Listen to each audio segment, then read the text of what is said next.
the amazing world of ghosts.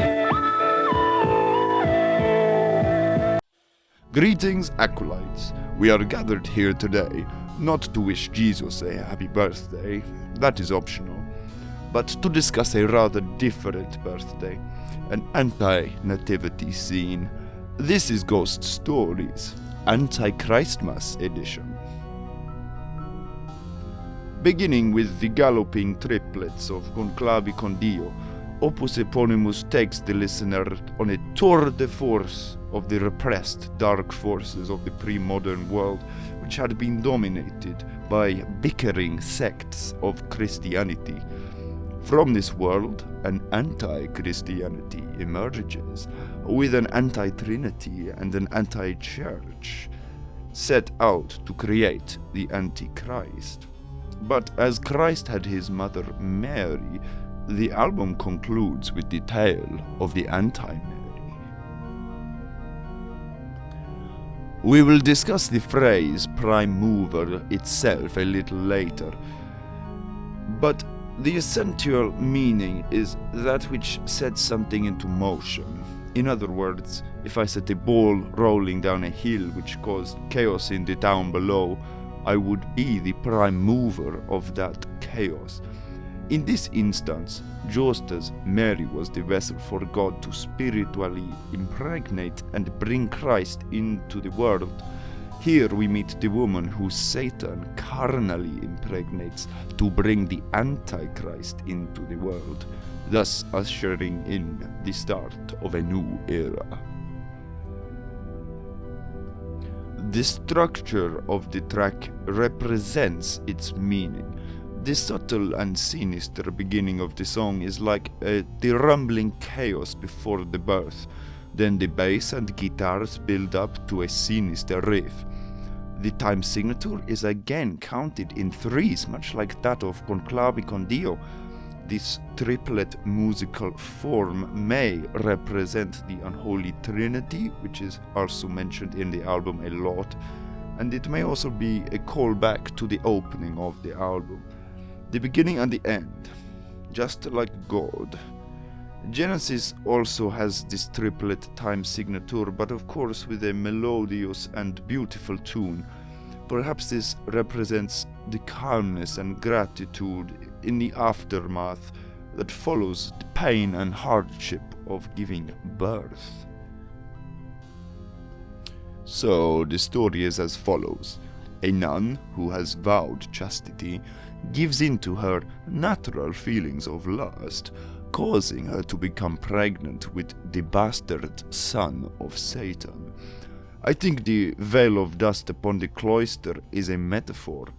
The cloister is another term for monks and nuns, similar to saying the cloth or the church, while dusk is twilight, the in-between period between two eras.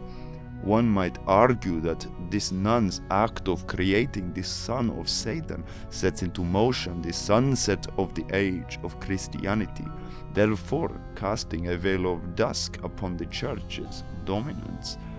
She is described as the prime mover as she has carried out the initial act which has set into motion the chain of events leading to this downfall and the change of eras. Maternal slave is a fascinating phrase and reminds me of the early chapters of the feminist academic Camille Paglia's book Sexual Personae, in which she describes women as being somewhat helpless against nature, being closer to nature than men because of their ability to give birth. And when a woman becomes pregnant, at least before modern times, she was the slave of this biological process of reproduction. I think this is something that men often struggle to fully comprehend. Finally, I like the reference to a child of the grave, referencing Black Sabbath's classic song of the same name, which actually has some musical similarities to Prime Mover, such as the triplets.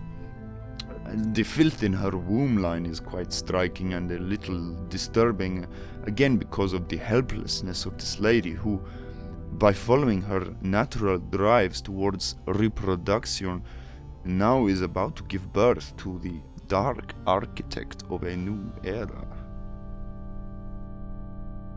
For today's tangent, let us discuss the term prime mover. Earlier I said that this lusty nun was the prime mover of the Antichrist, just as Mary of Bethlehem was the prime mover of Christ and Christianity by extension. But what does prime mover actually mean? The phrase was coined by Aristotle, who had realized that the world is based on cause and effect.